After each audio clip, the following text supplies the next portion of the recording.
Hi, Bonnie. Hello. How are you? I'm very good, thanks. How long have you been in the UK for now? I think about 5 days. Oh, so only a very short Yes. period.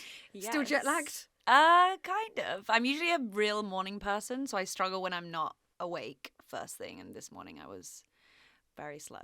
Yeah, it's brutal coming back to the UK from the States. Yeah. Whereas when I go back, I get to thrive in my morning, Yes. life. You're up at like 3 a.m. having brekkie. Wonderful. Yeah. So how long have you lived in the States for now? 7 years. Wow. Yeah. So why did you go out there initially?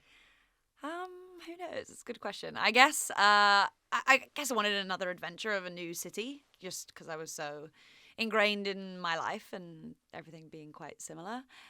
So I went to New York. I had a few friends who had lived there and different things, and so I moved there. And then I lived there for nearly 2 years, and then I moved to the West Coast. Gorgeous. Yeah. And do you feel at home there? Yeah, I do. I feel like I've got very used to the lifestyle, I guess. I mean, I mainly moved to LA. I mean, people would assume I moved for the entertainment industry, but I think I mainly moved because I love to surf and I love being by the water. And I thought an amazing opportunity that you can be in a city where lots happens and also be by the water at the same time. And those beaches are great. Yeah. So lots of surfing and camping and being outdoors and having, I guess, way more days of a year you can do that. Yeah. So definitely got very used Which to we that. do not have here. Although you have brought the sunshine. It's so nice today. Very good day. And we've had this horrible, I don't know, I was going to say 2 weeks. It's probably been months of just grey. It's been really bleak here. So thank you for bringing the sunshine today. I'm very, very pleased. I'm always very interested talking to people that have had great change in life, sort of a pivot moment, especially career-wise. And obviously you spent a large portion of your childhood acting and then ended up sort of being drawn more to directing initially, and obviously then the activism work that we're going to talk about today. What was the sort of draw to directing, first of all? What pushed you in that direction? Yeah, I mean, I guess through, the experience of 10 years in Harry Potter, I got so exposed to the whole kind of craft of filmmaking. And I was always very, very interested and curious as to sort of how all the small parts make a whole of a film. I think I've always been someone who likes to understand big picture and systems and how they kind of work. And what I found sometimes frustrating, even when I was younger about acting, it's just that small part that you come in and sort of leave. And I always wanted to know where that footage went, how it was edited, how they put sound to that. So that curiosity, I guess, began when I was on the film set, and I would try as much as I could when I wasn't catching up with schoolwork or on set to try and get experience behind the scenes. So I worked in different departments, when I was just doing, I guess, interning type things, work experience. And then I guess I never thought I would go to drama school. It wasn't really something that interested me. And I always wanted to go to art school, I guess. I think all my family have, so I kind of led in that way. And the film course that I did was part of London College of Communication here in London, so it was kind of an art kind of environment. So yeah, I wanted to go because I wanted to be, as I say, I was just more curious to all the how a story comes to be and how it's kind of made. But I think they inform each other. I think I wouldn't probably direct or have the way I like to direct if I hadn't have been directed as an actor. And I think that language that you create is it was, very vital, amazing information to have when I started directing. But yeah, I don't know if it's because I'm a control freak and I want to be part of everything, or if it's a creative, broader picture. But who cares? It works for you. It's working. Is there a level of comfort in directing that you didn't perhaps have when you were acting? Yeah, I think there's a level of comfort, but I wonder sometimes whether that's, through perfecting your craft and studying and learning, or it's also to do with just a coming of age and growing up, where you kind of, I think there's the both parts of it really. I think I enjoyed going, I could have, I guess, not gone to university and just started making films, but I really liked the formally having that education and being around my contemporaries suddenly, whereas obviously while I was obviously around my contemporaries of fellow cast members, I wasn't in terms of the people behind the camera. They were much further on in their career. So I think I liked sort of it felt to me as though I was starting again a little bit by kind of studying and still now only making very small scale projects, so it feels like I can have a bit more ownership over that career or growth of that. Yeah. But really like diverse projects you're working on as well, you know, sort of film, but also music videos and moving into that world. Is this something that, you know, do you have big plans with it, or is it just sort of the creative endeavour and being in the flow that interests you at the moment? Yeah, I think I guess there's always a direction that is led by like what interests me. But there's never been some like ultimate goal, I guess. I mean, obviously there's always that desire to work your way up to a feature-length film, directing a feature-length film. And, you know, it's I guess, a more obvious and only way to do that is by going through short films, music videos, commercials, like working and collaborating with people. And I am working on like a larger piece that'll hopefully be my first feature-length film, which is exciting. But yeah, I guess there's like you say, it's just a creative flow. One thing leads me to another. Like, I mean, I would never have thought, if someone told me 3-4 years ago, I would have written a book. So it's nice. I feel like I'm surprised by where I'm led to. It's all just storytelling, no matter what medium like it kind of manifests in. It's all the same thing to me. So let's talk about this brilliant book, Go Gently, that I've got here, which is gorgeous, and there's lots of lovely interviews in there and practical tips and recipes and beautiful photography, all obviously based around your environmental activism. What pulled you to that route as well? Yeah, I guess without knowing it, my personality, even from like being a kid at school, I was always the kid who loved to take part in the bake sales and the showing up, the kind of dressing, putting your pajamas on for comic relief, or, you know, all those extra things I love to do. I think I love to like physically show up rather than just kind of think or talk about it. Like, I quite liked that. And I feel like acting is a bit like that. You have to kind of step up to it or not. So I had that nature in me to like physically show up, and which I guess has layers of, again, storytelling through kind of compassion of hearing other people's story and amplifying that message. But in terms of environmental advocacy work, you know, like I mentioned, I've always loved the seaside and like coastal environments. And I already was beginning to see in my teenage years how much more plastic pollution was ending up on our coastlines. And I was just confused why this was there. Was it people literally dropping it on the beach? Was it coming in through the kind of tide? And I just was curious as to understand like more about essentially where our rubbish goes and what can we do to change our habits, or also what could we do on like a larger scale of like challenge brands or supermarkets or government. So that led me to then start working with Greenpeace, and I went on a ship with them only for a couple of days. They were doing like a 2-month trip down the Atlantic coast of America, and I just went on a couple of days. But on that trip, trawled for microplastics. So it's literally like, you know, putting a fishing net down and seeing what plastics you come up with. And, you know, not one day out of their 2-month trip did they not bring up a type of plastic. And they were just, you know, measuring one small, tiny part of a huge ocean. So that really brought the kind of often far away statistics to like, I was seeing that in front of my eyes. And all the campaigners on that ship were just so passionate, and they just were so hopeful, and they had such amazing ideas around the solutions that existed. So it was that trip that really turned it from something I was concerned about to something I was actually actively trying to do something about in my daily kind of life. Yeah, I mean, the plastic crisis, I think, fills most of us with utter angst and sort of despair at times. I mean, hope we're going to get onto, and it's highly important that we have hope. But let's talk about the problem first. You know, it is something that I think we all try and push to the back of our minds and not think about too much, because it is huge. And, you know, like you've said, you show up, you like to do things, and it's not only working with other charities, you set up your own initiative, Wastewatch. So tell me about this and what Wastewatch does. Yeah, Wastewatch was born out of, it was my friend and I who started it, and essentially these feelings, you're like, I'm so overwhelmed, but I can't do anything about it. And, you know, you don't want your entire, like, kind of consumption of information and the way you react to just exist on social media, kind of in that echo chamber of something, and you want to actually meet up with people. So we started a local kind of meetup group that was like a physical group that started like on my living room floor and then developed kind of to become bigger. But essentially we curated panels on different subjects. So it could be something like what ends up in our waterways through, you know, what we flush down the toilet to our laundry machines to our kitchen sinks, and like the micro kind of toxins that can end up in that water. So that was like a whole panel just on that. Wow. Or a whole panel on, you know, food waste and composting, or so different things like that, basically, that we brought in specialists.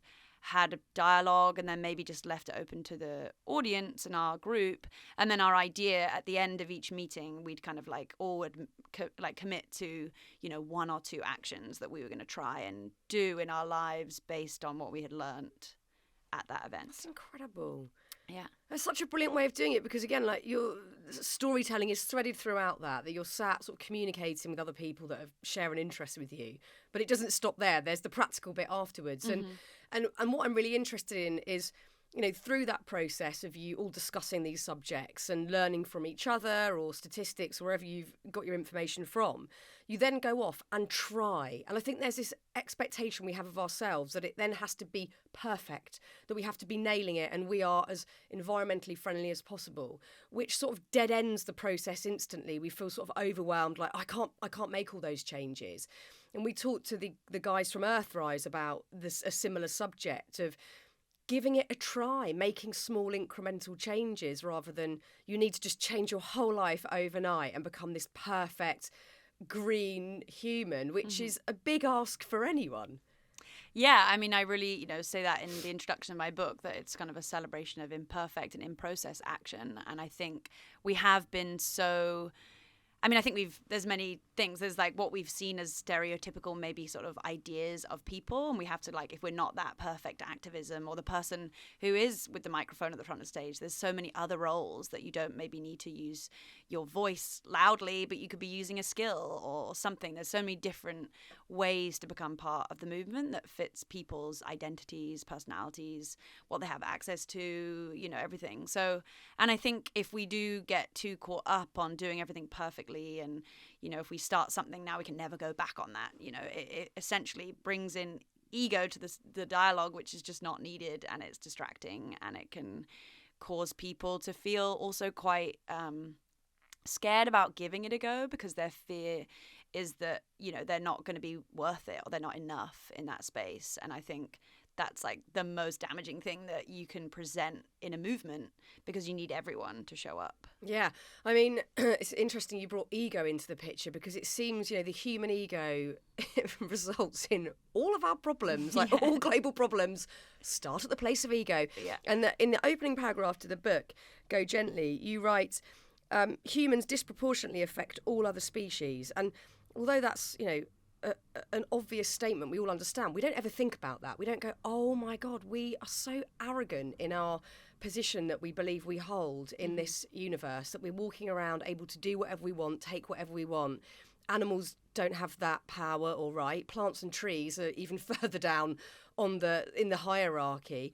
And it's, again, terrifying when you think of it like that we're just all walking around thinking that we're so superior, and that thriving nature and the sort of miracle of that, and how the ecosystems within each species of animal work and cooperate, that we just don't care. We're taking more than we need. That seems to be the problem. If we were all consuming on a level that was necessary, because like you say, there's always going to be a sort of food chain, even within the animal kingdom itself, respectively. But we're taking more than we need in every area of life. And this is the bit that frustrates me, and I'm interested to hear your thoughts on it. I constantly end up feeling quite frustrated, like I think most people do, when we know that there are a handful, I think it is quite literally a handful, of these huge conglomerates, these companies that own lots of other lots of other big companies. And they're not making the change, because at the end of the day, they just want to be able to pay their shareholders and keep the profit and keep making more and more money year on year. So they're perpetuating so much of this, whether it is overfishing the seas, using plastic bottles rather than aluminium cans, which seems to be like the easiest swap that they're not doing, whatever it might be. Yet the responsibility seems to always lie on the individual. And I know that we do have a responsibility, and we have to respect our own little worlds and do what we can. But it feels like they have zero responsibility and seemingly aren't taking much action. And we're left with the sort of the icky guilt and the shame of the things that we know we're doing wrong, and the desire to be better but not quite knowing how to action it. That to me just seems so jarring, and like that the change has to come from them too, probably more so than us as individuals, but I might be wrong. There's lots of things that those kind of companies have actually paid a lot of money to exist, so it's pushed on us. For instance, like recycling was literally something created by the plastics industry to make us think, oh, it's fine, you can use plastic because you can recycle it, which they literally lobbied to make exist. Or things like calculate your carbon footprint and feel terrible about it. Yes. You know, it's like, well, carbon footprint is in a way like a horrible negative way to make us be forced to think we should reduce ourself. Because and I think as well, and what I sort of explained a bit about in the book, is we can often think the way we should do things or how we should help is by being smaller, using less, doing without, reducing, which is not language that's fun to hear or do. And I think it's more interesting to look at language that's about, you know, regeneration. Like, how could you support food systems that actually regenerate our soil and actually help the local economy of farmers? Or how can you do things that are actually about getting the most out of your food? Like, oh no, you shouldn't have that, you know, type of thing. Or so I think we can also shift slightly the language around it so that there's some joy in it. And I think also you feel a bit more connected to other people. And I think, you know, and sort of how and why Wastewatch was also something I created was because I just needed to be in community rather than just sat at home thinking like the weight of the world was like on my shoulders. Yeah, which I think most people sort of wake up with, even if it's on a very subconscious level. Like, I sometimes wake up with and it's only been recently, because we know that obviously the world's been in a state of flux in all manner of ways and still is. But, you know, the sort of environmental one, you just feel a bit sort of dreadful about it all the time. And that's why I love that your book's very practical as well, because we do need to, where we can, make our own individual changes. And like you say, it hasn't got to be all sort of using the language that makes us feel like, oh, it's so boring, I can't do anything fun anymore that I want to do. It's about looking for these new options, because the systems that we work in, which, you know, are run by governments, but also hugely run by these massive companies, they've made it so easy for us to be as, I don't want to use the word lazy, but as sort of complacent as possible. And like most people at the moment are time poor, they're struggling, they've got shit going on. They don't even have the brain space to go, oh yeah, I can think about this and actually do something about it. But these changes don't have to be these huge overhauls. They are, you know, tiny, and learning about new stuff. Like, you might have a refill centre in your town you're not aware of, or you might learn something from your book about upcycling that you'd never, you know, thought about before. What's been your, I guess, you know, your most fun or your favourite swap or new learning that you've implemented into your life? Yeah, I think as well, it's always good to like, and what I sort of love to, I guess, try and kind of present is that like things that I may love, maybe someone else is like, oh, that sounds, you know, terrible and boring. And I try and look at this idea of how can you find somewhere that you already enjoy, something in your life you already enjoy doing, and maybe start there, because then you're more likely to commit to it. So it could be cooking, you could love beauty, you could love gardening, technology, like find something within that. Otherwise, you know, it's just not a fun habit to implement. So, you know, for me, I have always loved cooking in the kitchen. It's so kind of practical and hands-on, and I just sort of drift away doing it. So I first looked at single-use plastics in just cooking and how I was buying food, how I was even, and then that led into like food waste and how I could compost the kind of like organic natural stuff and not send it to landfill, and instead, you know, compost that. First, I wasn't doing that at home. I was just taking it to like a local community garden, and then I slowly kind of gained the confidence to start having my own home composting system. And, you know, even that could be also your local council maybe pick it up. So yeah, they were my kind of interests. And then like more recently, I've tried to get better at like mending things and sewing and doing things like that. So it's always ebbs and flows of interest. And I think it's always important to say, people often think like, what's the one thing I can do? What's the 5 things I can do? And unfortunately, I don't think it's that simple. I think it's so much more nuanced. There's so much more grey area to it. And I think what's the best thing we can do is ask more questions and look behind the choices, maybe consumer choices we have to make, so we know a bit more about where that came from, you know, or whose livelihoods were affected by making that, or what is the afterlife of this product if I buy it, or do I already have something at home I could, you know, use already and don't need to buy a new one or buy it secondhand, just so we can make more intentional choices. And I think it all literally stems from just a slowing down. I think everything has built in this convenience, this model of convenience of like, oh, quickly just like buy, click, collect, done. It's all very fast. And like you say, I totally get that it's not top priority. There's many other things that people have to worry about in their day. And so I think it is about just taking a couple of things and knowing 1 week you could be great at it, and then the next week it's okay if you don't do those things. And if we bully ourselves to be able to feel bad about it, it's kind of counterproductive. Yeah, it's a very, very sensible way of looking at it, because I think most people do feel burdened and then go, oh, I'll worry about that another year. But actually finding your thing that you're really passionate about. Like, I love cleaning. I am a Virgo. I like things to be a certain way.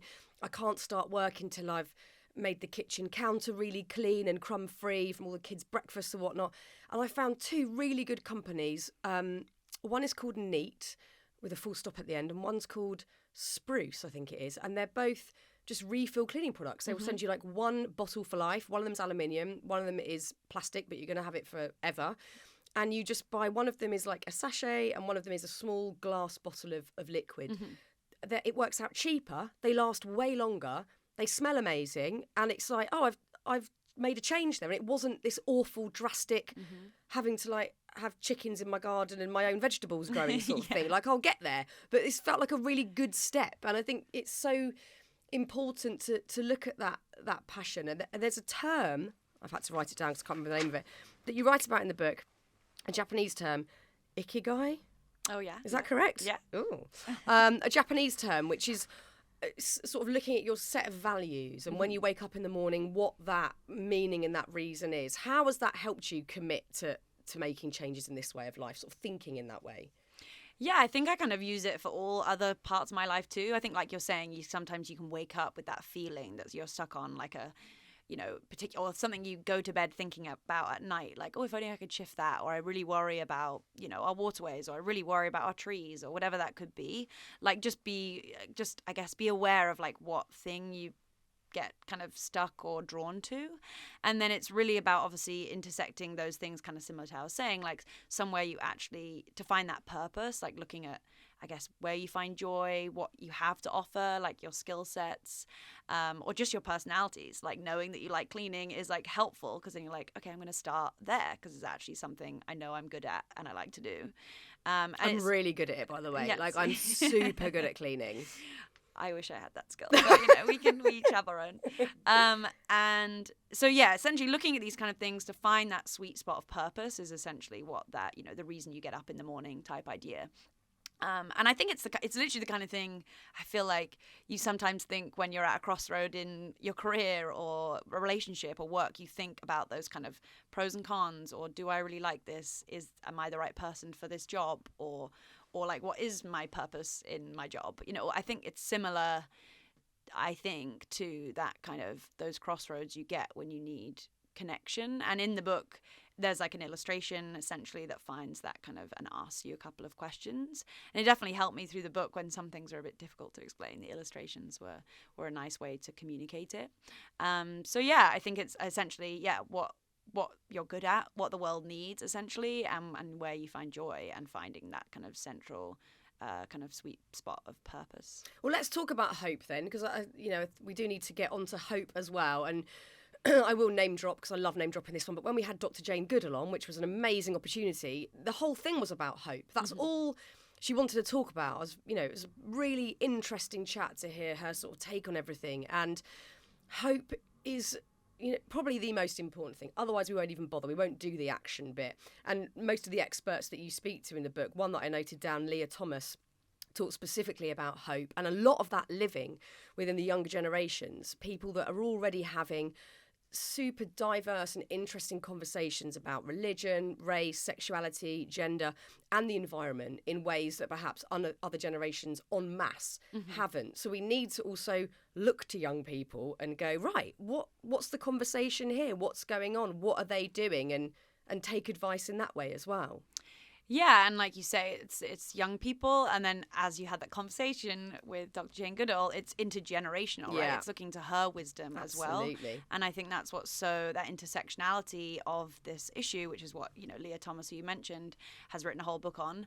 And it's when so many of these issues interrelate, and the kind of social justice element, all these issues, you realize that you can't kind of liberate one thing without liberating the next. Or when we look at the climate crisis, why we can't just only stick to our individual actions at home is because we forget the people who could be out there, next to a mine or a facility that could be exposed to chemical, things that are going on just because they're maybe a lower income community living next to, I don't know, an incinerator of plastic or whatever that could be. So it's looking at the intersection of all the issues, and I guess sharing those resources, because everyone's goal is ultimately the same, and how we can share the knowledge between people's identities and perspectives, religion, race, age, and like see where you can kind of pull on everyone's information together. And I think, a strong citizens as a community together can be very threatening to the big, large corporations, because like we are the power, like they are essentially doing it for us, even though often we feel like we're not being heard. And I think so much of society sadly has been broken down about, individual gain, you get successful at work, like every person for themselves. But I do personally feel in the relationships I have, which a lot of these people obviously I've interviewed in the book, is beginning to like that tide feels hopefully that it's shifting, that it isn't about individual gain, and you're not going to get anywhere unless you're helping those around you as well.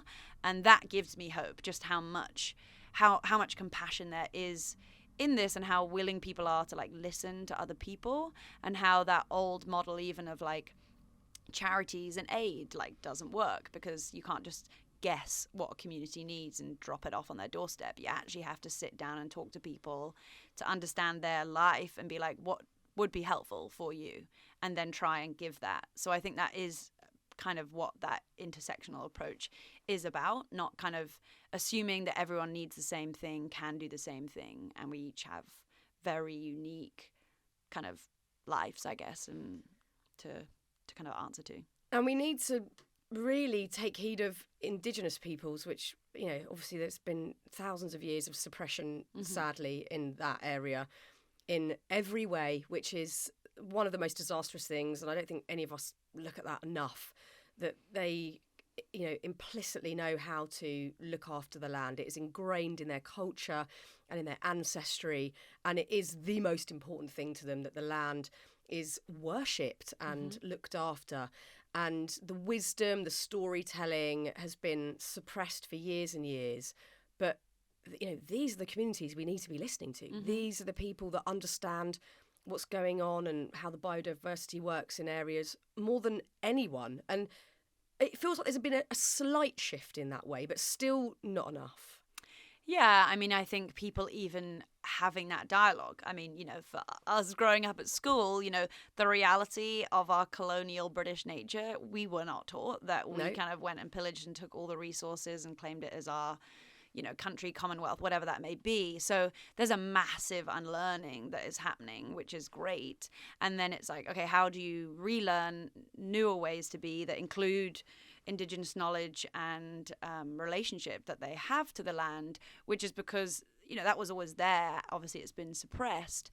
And how do you bring that back into the dialogue and still not continue to repeat kind of colonial ways? Like, say you decide that you're going to, implement renewable energy or, electric cars. Like, okay, well, the mining of those materials or the implementation of those, how do you implement those and not continue to be colonial in how you mine and disrespect that community, or how you set up kind of different energy resources and not make it accessible for people. So I think it's a massive awakening, even in my own education, like a massive breaking down of realizing the kind of lies essentially that you're told, to think it's all okay and to continue going.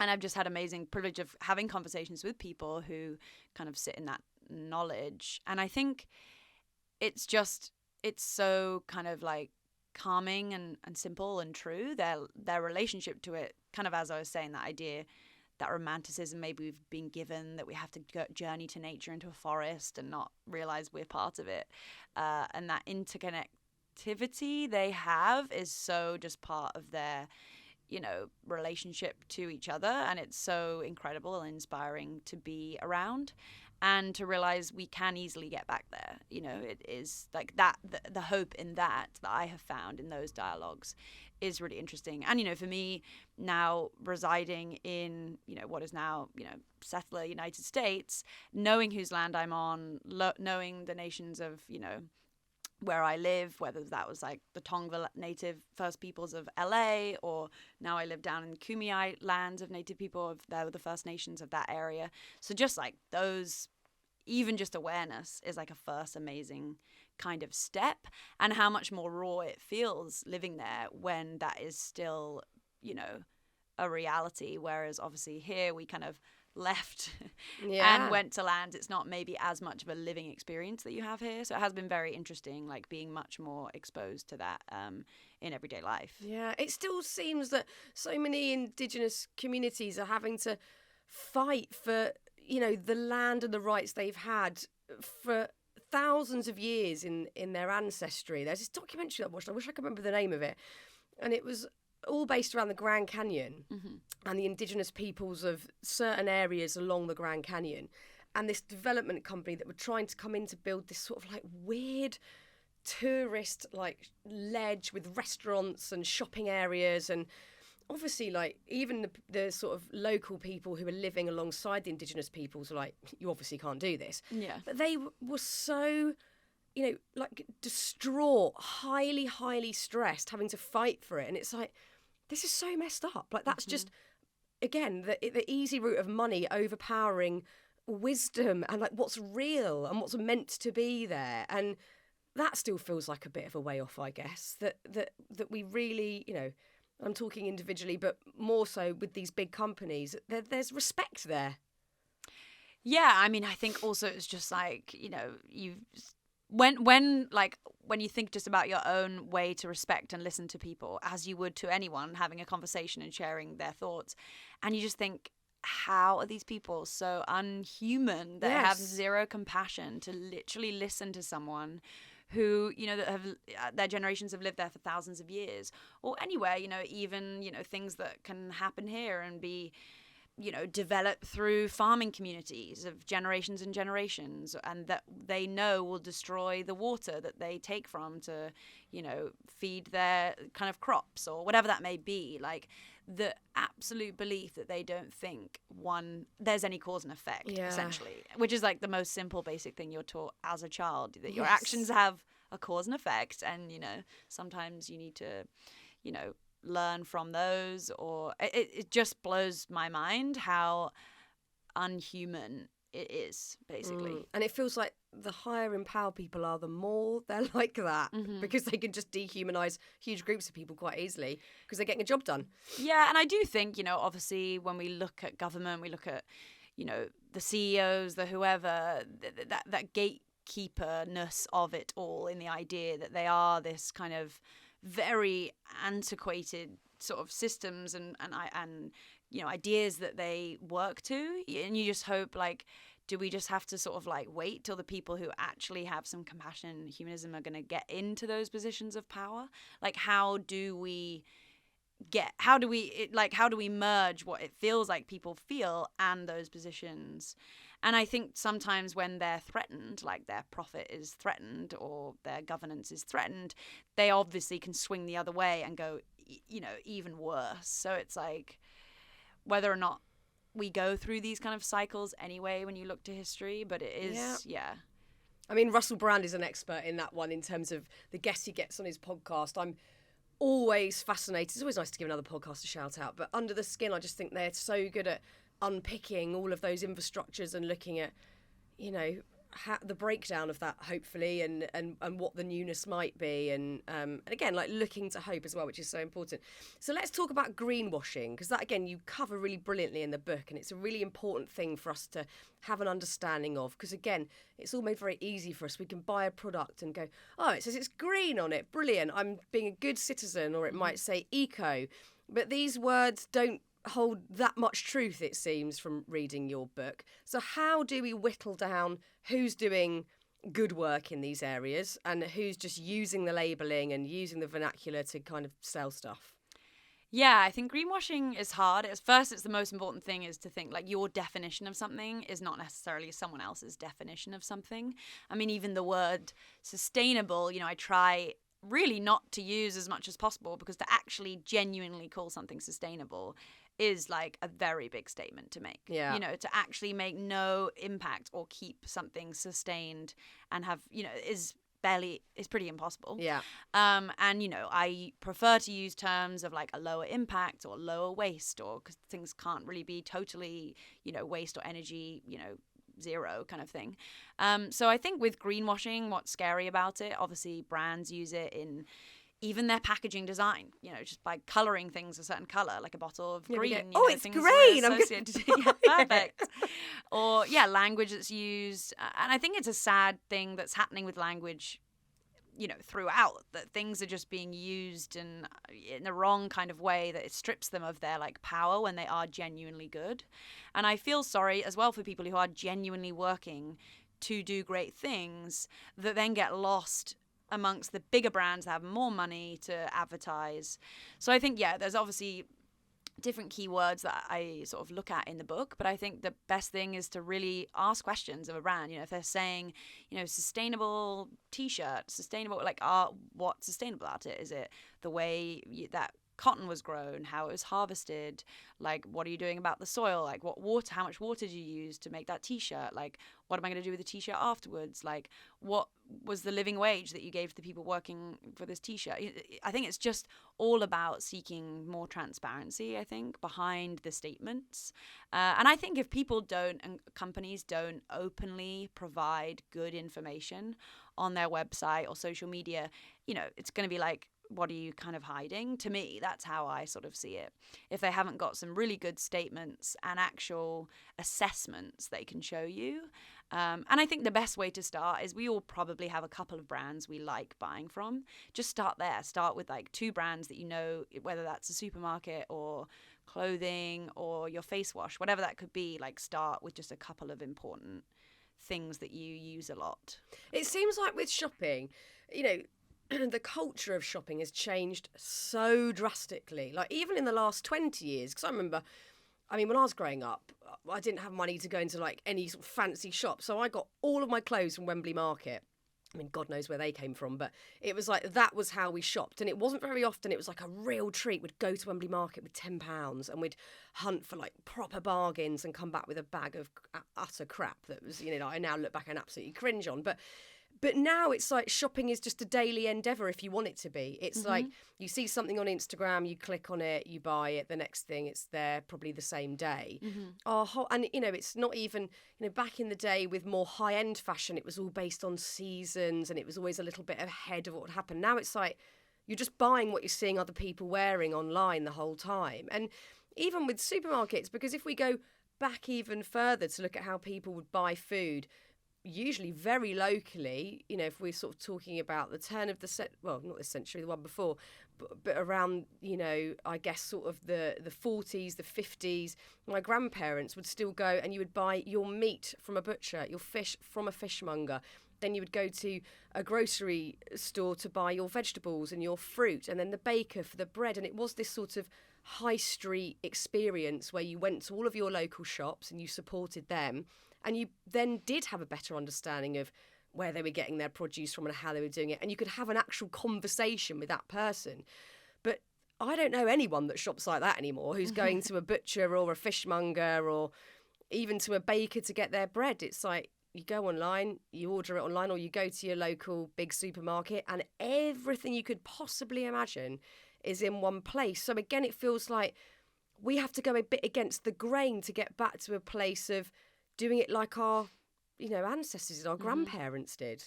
And I think too, it's also, you know, I could only think to my grandparents who would have done that. So it's not that far. While things have moved fast, it's not that far away. And I think a lot of the things, while we also think everything's about new ideas, new systems, a lot of the things that we could be doing to be helping ourselves and the planet is actually looking to our past, to ideas of skills we've lost. And like you say, having those relationships with the people, with the farmer, with whoever that could be, is so sad to think that we've lost those things. And convenience has created these mega stores where you get everything that have absolutely no personality to, and the only thing they rely on is advertising and unfortunately sometimes greenwashing. You don't rely on, you know, Mary at the grocery store who's chatting to you about, oh, the asparagus just came through, it's really nice, like you should have it, you know. And that is way more a lovely way to be inspired as to what to cook. And I do think how we've become so, you know, uninspired maybe to think, you know, I'm just, end of the day's work, I'm totally uninspired of what to cook. I'll just, you know, click and order this food or buy the pre-made thing. Because who's inspiring us about the vegetables growing or the meat they have and the fish? Whereas if maybe we had those relationships, it would feel more like part of everyday life to care for ourselves, because cooking a nice meal for yourself is an act of, you know, care. And I think it's sad because it's also not investing in our local economy. When you're thinking about, you know, economic, you know, hardships and crashes, like we could literally just reinvest by creating more local food systems.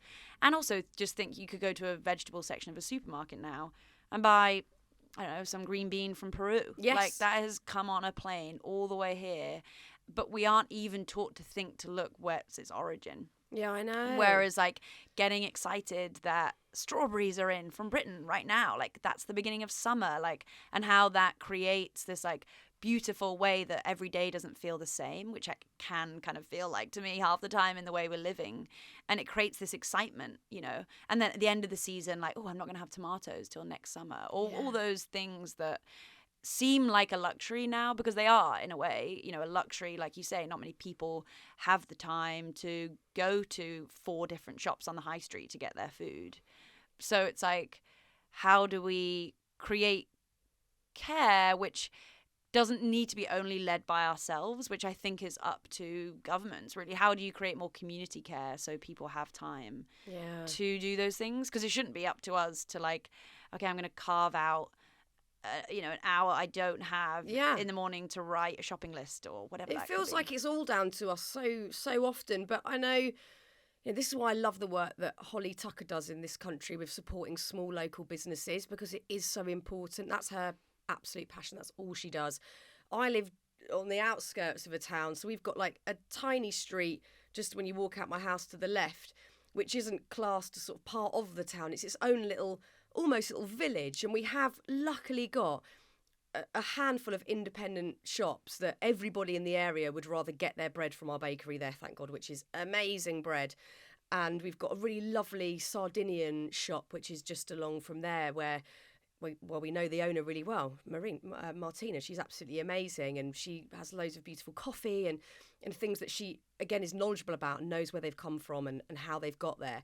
But it's quite rare to find areas like that, and to then, like you say, have the time and the option to go and support them. But I think if we know that it's important to, and we see jolly faces in shops who, you know, that is their life's work, their passion, creating that bakery, that Sardinian place, whatever it might be. I think just starting there is good. Like, that is important, rather than it is quicker and easier for me to just do that. But it's going to really help them out as well if I do, you know, it's part of your community, it's part of the place you live, it's the people that you see every day. I think, again, we don't focus on that enough, I guess. And I think often, obviously, things that are on the fringes of stuff that can be, you know, whether that's when you're looking at sustainability, people think like, oh, these things, I need to get all these new things to be sustainable. And we don't need to get all these new things or branch out and shop in maybe more expensive shops, because we could actually make those better things maybe less expensive if they were more accessible and popular. Like, if that is in less demand, the overhead of those businesses to exist are high, so their prices have to be high. But if we created more opportunity for those people to succeed, like they would be more popular, and therefore hopefully they can like bring down that cost value. Or as bigger brands come around, like the 2 cleaning products you buy, and you know that they're as cost efficient and they still do the job well, like we can actually kind of make people realize that it isn't because they're less accessible or more expensive. Like if we can make it genuinely like as accessible and at the same price point, then why would people not go to do those? I think we've things? sort of seen it in the food industry to a level where, because there's been such an influx of people talking about plant-based eating, veganism, whatever the hell you want to call it, products, I've been vegan for about 3 years now, but I've been vegetarian practically my whole life since I was a tiny kid. But it was expensive to be a vegetarian back in the day. Mm-hmm. Like in the 80s and 90s, Mum was like, oh my God, and Mum turned vegetarian the same time as me. I was about 10. And it was like, oh my God, we've got to buy all these different things, and the stuff that's already pre-made is really expensive. And now we're seeing like oat milk, it's not disproportionately expensive in comparison to regular milk. Rice milk, whatever milk you fancy, it's ubiquitous. Everybody's buying it now. So like you say, the prices come down. And I think that's really interesting, because then we start to really realise we can vote with our money, and we do have some sway here. We've got like a big sway if we're all making good decisions together. And also it can't, as you say, like you can just go to your average supermarket now and see those other alternatives and options, and they are there. It's not like before where you have to go seek them out, or like you say, buy pre-made, vegetarian burgers. Like you can literally, and also breaking down this idea, for me, I would always like buy those things, and then I was like, actually I can just make them. They just have a couple of ingredients in that's like pretty simple to make myself. So I think also breaking that idea that it is outside of ourselves what we need to like fix, or buying the new sustainable thing. And I try and say in the book, like the worst thing to do would be to overhaul your life and throw everything you have out. It's working with what you already have or what's already out there, and it comes down to our imagination. I think just applying it to the situation, and making it work for us. Whether it's doesn't need to be a strict massive change. It could be like, okay, I'm going to start with 1 day a week. I'm going to do this, or however you like to manage. I mean, I always think about it as like the worst thing to do would be to set yourself 10 really difficult New Year's resolutions, because by the end of January you feel terrible with any of them. So it's like I always see it similar to that, like looking at just like, okay, I'm just going to use like some nice gentle things, like 3 things, and then you feel like, wow, I feel really good, I did those things, and then you feel inspired to do the next. Oh, and a really important thing that you should talk about, I forgot about this, is what's the terminology you've used here? Social proofing. So say you're doing stuff at home, or like whatever it is, make sure you're replicating that in your local community. Or like the example you give in the book is, you're in the supermarket, you take your own bags with you, other people see you and go, oh God, I could have so easily brought the 10 tote bags that I have in my cupboard with me, and use them instead of getting these plastic ones. So it's really important, because we are all we just copy everybody else a lot of the time. We're quite basic as humans, and we'll see other people doing something and go, oh yeah, I'll do that then. So it's really important that we take it out of the house and sort of show people what we're doing and what is on offer and what's available and what's quite easy to change. Yeah, and how we just work. We are naturally people who are influenced by others, even more so if they're people we like and respect, all those ways that we just very simply work. Or as well, maybe you are someone listening and you have your own business and you have a company. How could you create ways to actually incentivize people to make those good things? Obviously we either have those things where you're like charged for to use a bag, or you get 5 pence or 10 pence or however much off your coffee if you bring your reusable coffee. Like we do work to those simple ways, we like a reward chart. So like, why not do that? If you are in the power to do that in your company or business, or just even with your friends or kids or whatever that could be. And I think too, the worst thing anyone can do is force anyone to do things by feeling guilty about it. Shaming a friend or someone is the worst thing we could do. Yeah. And the best way we can lead by influence is just doing it. And you're not going to see the person behind you in the line at the supermarket who thinks, tomorrow I'm going to bring my bag, and tomorrow they do bring their bag. You don't see that happening. It just is like how social proof, I guess, works. And And people like seeing the joy that you get from something, and they're like, oh, I want to try that. That looks fun. Yeah. Love. I've always got my tote bags in the boot of the car. Yeah. Hate having a plastic bag. It's the pits. God, well, look, thank you for writing this book. It's brilliant. I learned a ton from it. There's loads of things I want to try in it. There's loads of recipes and things that I want to give a go to. So thank you so much for writing it, and thank you for talking to me today, Bonnie. Thank you. It's been lovely. Thanks.